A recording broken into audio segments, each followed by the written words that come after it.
Salut à tous, donc épisode 22 avec nos Lotto Soudal. On a quelques points à aborder et on va tout de suite démarrer avec le Tour de Belgique sur lequel Debussole est notre leader. On envoie une équipe correcte, très correcte. Ce n'est pas un tour qui est World Tour, hein, comme on dit. Donc la concurrence normalement n'y est pas élevée, mais il y a quand même des gros noms. Il y a Geraint Thomas, il y a Peter Sagan. Il y a des gros noms comme ça, mais qui sont en phase de reprise. Il y a Lampard, il y a pas mal de très très bons coureurs. D'ailleurs, Dylan Teuns s'est adjugé le prologue. Il prend donc le maillot d'entrée. Et puis, il y a Juan Denis, enfin, il y a vraiment du monde, hein. Il y a vraiment du monde. C'est assez sympathique. Donc, ce qui se passe ensuite, c'est que vous avez vu une étape 2 qui est assez plate, somme toute. Donc quand même, il n'y a pas beaucoup de stratégie à part essayer d'aller poser un sprint. Eh bien, ce sprint, on va essayer d'aller justement le préparer dignement. On a De Beust, on a Hofland, qui ont été lancés par Debussole, qui est un très bon sprinter également. Non. C'est pour Teuns. Oui, je pense avoir dit une bêtise juste avant. C'est Juan Denis qui a dû gagner le prologue, et puis c'est Teuns qui, cette fois-ci, prend la victoire et du coup prend le maillot. Voilà, désolé pour la petite bêtise. Donc, il n'y a pas d'écart. Hein. Il n'y a vraiment quasiment aucun écart. Rien n'est fait. On va par contre arriver sur une étape 3 où là, oui, il y a des écarts qui peuvent se faire parce que les secteurs pavés que l'on aperçoit, ils sont au nombre de 6. Il y a 3 séquences de 2 secteurs pavés qui se suivent. Voilà, un petit aperçu du premier passage. Alors moi, je vais avoir une petite obsession en protégeant Jelle Van Endert par Bettiol, qui est un bon coureur, qui est très polyvalent, Bettiol. Il est notamment tout à fait correct, voire bon, sur pavé. Et en fait, voilà, je protège Van Endert parce que on n'est qu'à l'étape 3, je ne sais pas quelle peut être l'issue des choses, et je n'exclus pas qu'éventuellement Van Endert soit appelé à essayer de faire une différence dans l'étape 4, qui est très vallonneuse, elle, pour le coup. Donc je vais tout faire pour préserver Van Endert. Vous voyez revenir là, dans la grande souffrance. On est un peu, il y a un bouchon en bas de la côte. Voilà, mais c'est quand même Debussole sur lequel on compte. Et puis voilà, sur ce troisième et dernier enchaînement de secteur pavé, je vais durcir énormément. Je vais demander à Bettiol de durcir. On voit qu'il y a Dylan Van Baarle qui va à un moment donné lâcher la roue. Attention. Pas encore, pardon. Il va lâcher la roue, je vous le dis. C'est une certitude. Il va lâcher. Mais on se demande juste à quel moment. Voilà. Là, il va lâcher maintenant. Voilà, quasiment. Non, hein, c'est pas possible ça. Voilà. Il lâche là. Et du coup, je donne à fond Bettiol. Évidemment, hein. L'idée est d'emmener Hofland ensuite, qui va essayer de faire gagner du temps à Debussole. Parce que vraiment, s'il y a une étape sur laquelle Debussole peut faire la différence, c'est celle-ci. Donc, il faut prendre tout ce qu'on peut. On voit que Peter Sagan, même en méforme, est quand même présent. Et il va quand même, alors qu'on s'adjuge la victoire d'étape, je veille bien à ce que Debussole franchisse la ligne en premier. J'aurais aimé la donner à Hofland, mais il y a des bonifs. On peut pas rigoler avec ça, ça peut se jouer à quelques secondes. Sagan, même en méforme, prend une 3ème place, qui prouve bien qu'il était quand même assez dangereux. De toute façon, il est toujours dangereux, lui. Donc Debus prend le maillot. Et ça, c'est déjà un élément super important avec 30 secondes d'avance sur Edward Tuns. Oui, c'était Edward, c'était même pas Dylan, désolé. J'ai encore fourché juste avant. Bon. Maintenant, on arrive à une étape qui a de quoi être crainte pour Debus, puisqu'elle est hyper vallonnée, et le pauvre n'a que 70 environ en vallon, hein, donc c'est pas son terrain. Mais il est en grande forme, et il est sur un objectif qui lui a été attribué, d'où quand même déjà pas de malus en forme du jour, et puis surtout, voilà, quand même, il est à 94-95%, il est pas mal, je protège en plus avec Van Endert. Ouais, parce qu'à ce stade-là, je me dis que, vous avez vu où on en est, hein, on est à 3 ou 4 difficultés de l'arrivée, il faut pas rigoler. Van Endert ne jouera plus sa chance, autant qu'il utilise ses qualités pour protéger Debus. Et on va essayer d'aller comme ça jusqu'au bout. On voit que Burghardt est en forme également. Bettiol a toujours un rôle à jouer dans ces cas-là.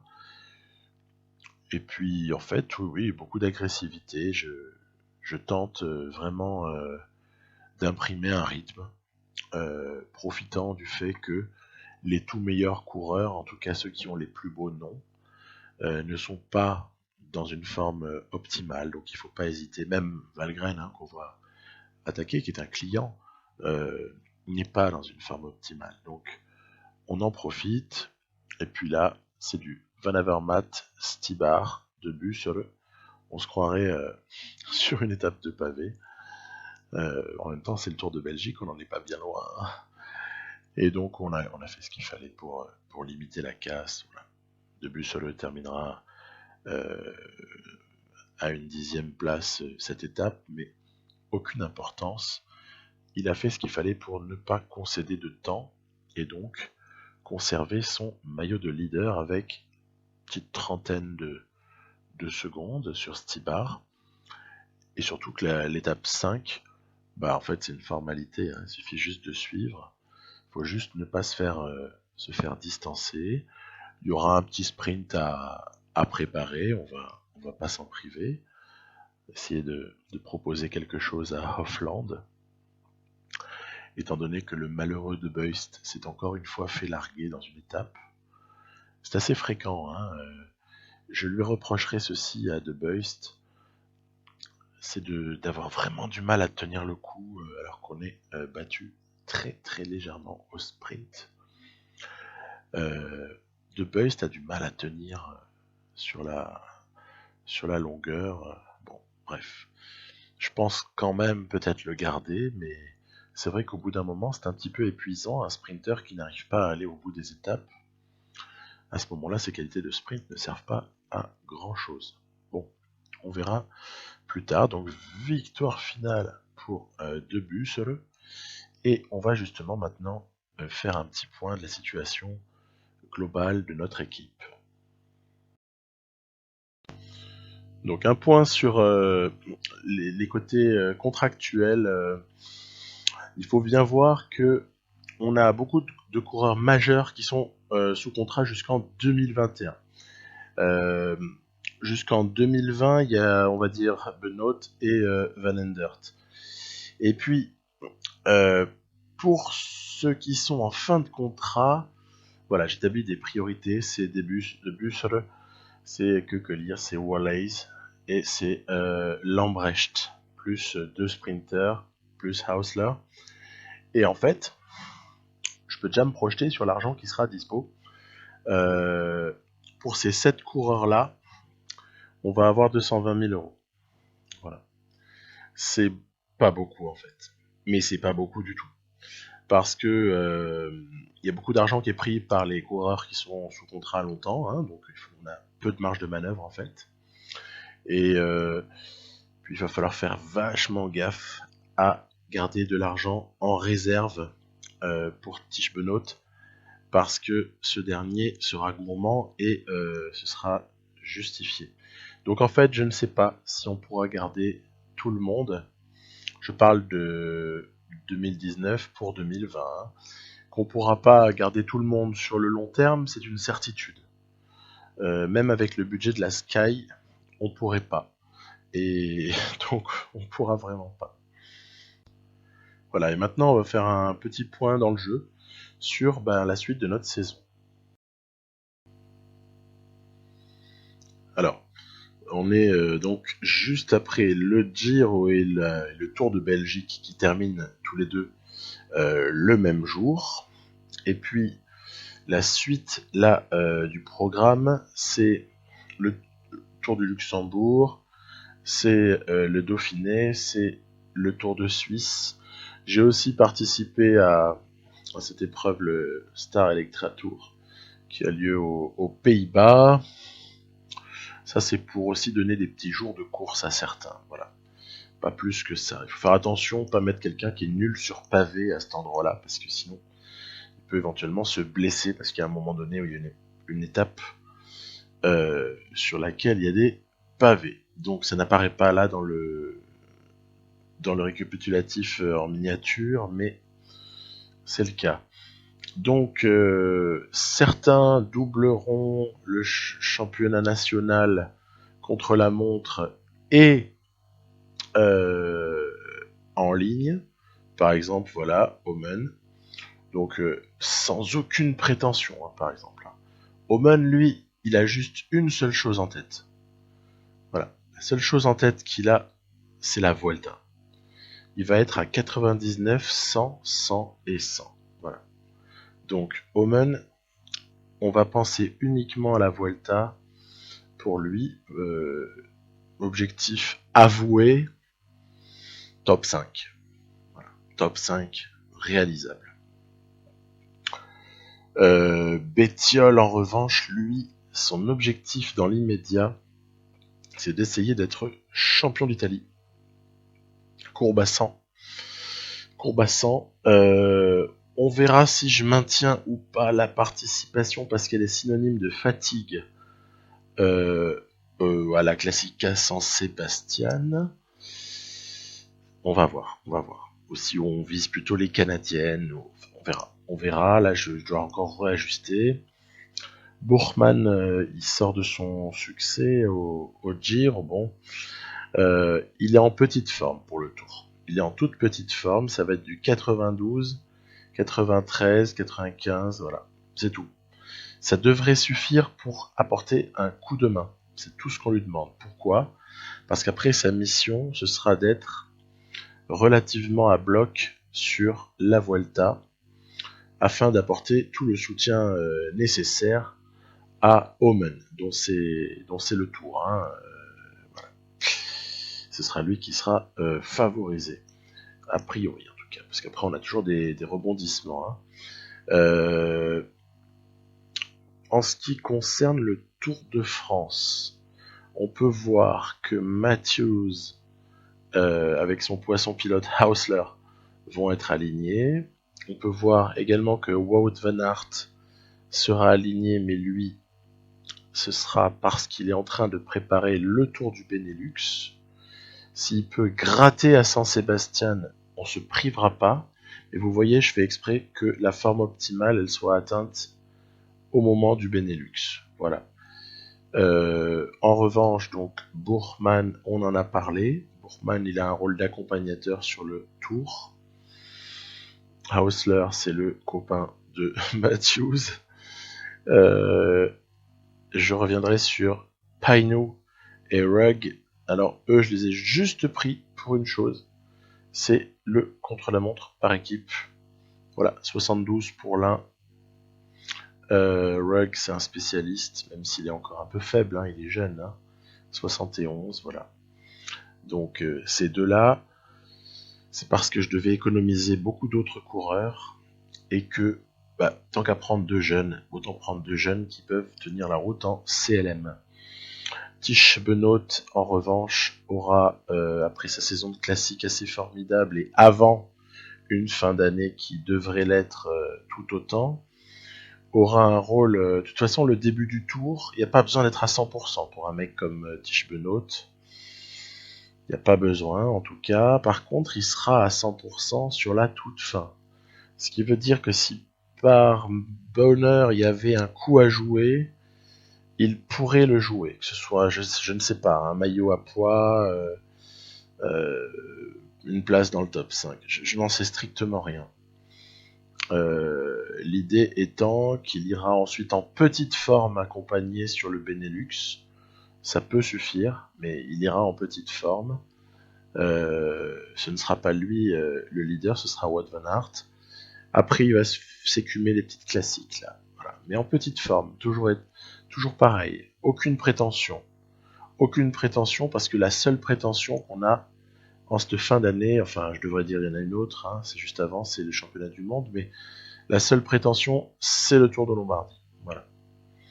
Donc ça c'était pour le commentaire sur l'ami Tish Benoît.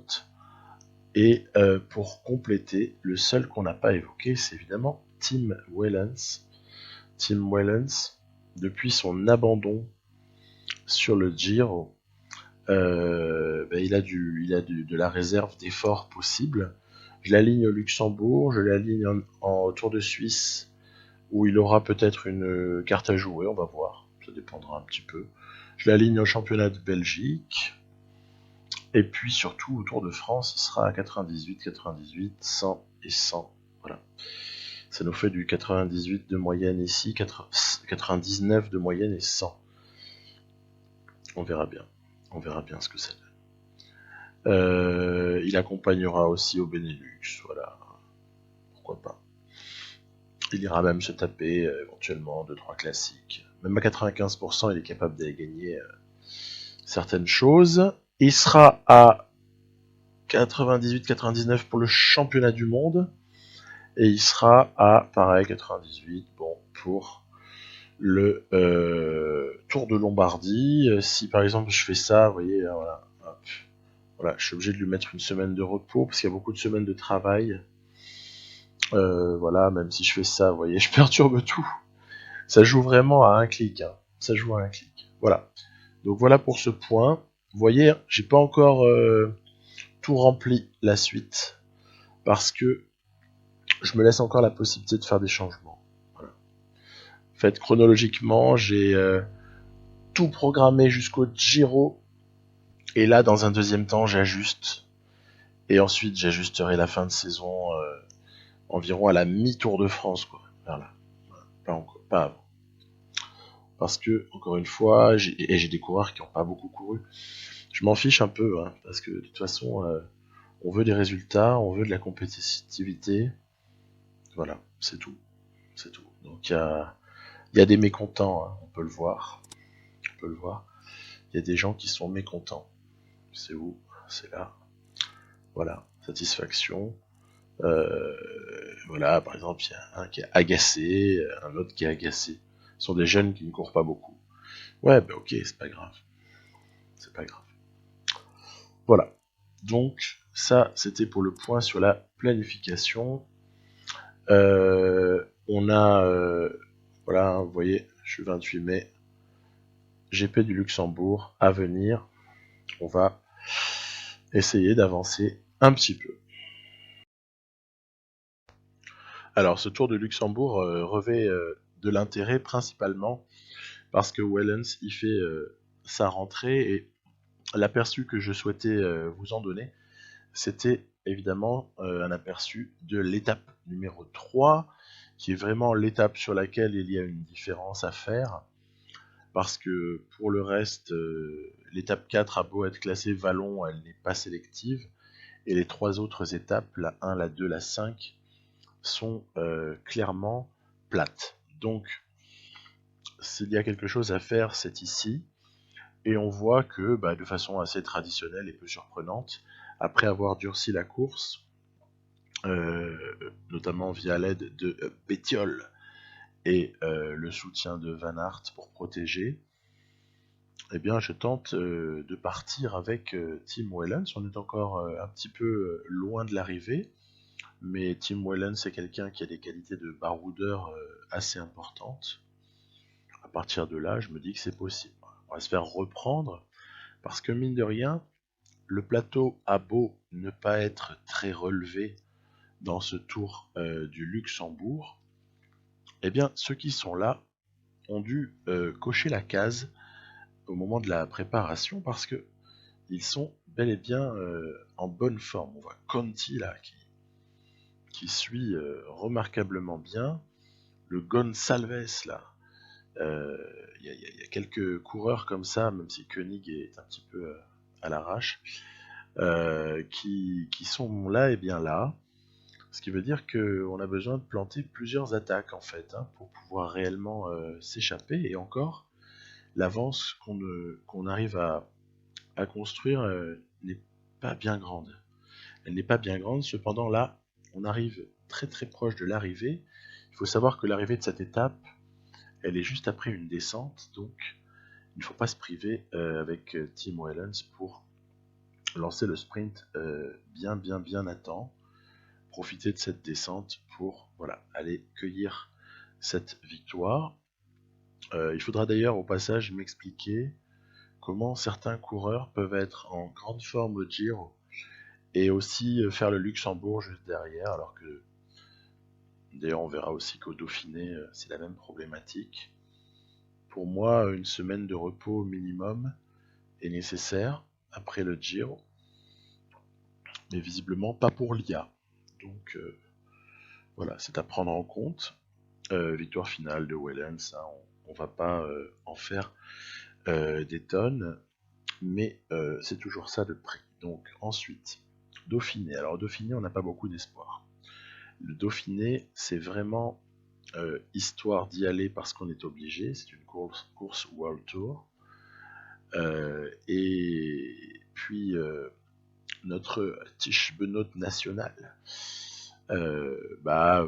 Pourquoi pas chercher une étape, mais ça va être très très difficile. Donc, par contre, je vais essayer. Voilà, je vais partir. On va partir un petit peu loin de l'arrivée, là encore, mais pour voir un petit peu les réactions. Il y a beaucoup d'équipiers, qui sont là, ils font le boulot, plus des leaders qui sont vraiment en mission, hein, manifestement. Il y a Sagan qui est présent, il est en meilleure forme forcément que sur le Tour de Belgique. Le temps est passé, la préparation commence à s'affiner. On a l'armada des Quick-Step ils ont toujours quelque chose de bien à proposer, les Quick-Step, puisqu'avec une équipe aussi forte. Moi, je tente quand même. Voilà, je tente quand même. Benoît n'est qu'à 85%, mais je tente quand même. C'est pas grave. À chaque fois, on se fait reprendre. Là, c'était Yann Polanc qui nous a repris en roulant comme un malade. Je vais retenter. Allez, on va pas se lasser. Voilà, vous voyez, tout de suite Sagan qui surveille de près. Allez, approche de sommet, on retente. On retente. Alors évidemment, hein, je suis pas idiot. Hein. Je sais très bien que en multipliant toutes ces attaques, plus ça va, et plus je perds les chances éventuellement de gagner cette étape dans un sprint éventuel, mais Benoît n'est pas réellement le prototype du coureur qui va s'imposer face à 25 autres dans un sprint en tout cas, voilà, hein, de plus d'une vingtaine de coureurs. Il y a Sagan, il y a plein de types qui sont, il y a Kwiatkowski, plein de types qui sont bien meilleurs sur une arrivée comme celle-là. Donc si je tente pas de m'échapper, j'ai une chance zéro de gagner une étape. Et puis le classement général, on s'en fiche totalement, puisque il y a ensuite un contre-la-montre de plus de 30 km sur du plat. Et puis il y a également 3 étapes de montagne sur lesquelles Benoît, avec son 75, peut figurer à une 15e place, mais va aller chercher autre chose. Donc on n'a aucun espoir pour cette année. On est venu avec une équipe très faible, il est un petit peu tout seul. Bon, voilà, j'ai tenté. Là, je prends la route Sagan pour ce qui est des derniers hectomètres. On ne sait jamais s'il y avait une récupération de barres rouges, de barres jaunes. Mais regardez, on est bel et bien démunis, hein, on est totalement démunis. La barre rouge, regardez comment elle va se vider, rien que sur l'accélération de Peter Sagan. Ouais, d'accord, on a compris. Voilà, donc on ne participera même pas au sprint. Mais c'est pas bien grave. C'est pas bien grave. On a essayé. Le Dauphiné, ça n'était pas notre objectif. Ça n'était pas notre objectif. Victoire de Sagan. Commence vraiment à chauffer. Il va être vraiment bouillant au niveau du Tour de France. Hein. Il va falloir s'en méfier. Sur toutes les arrivées qui peuvent nous concerner, nous. Et puis, à ce stade-là,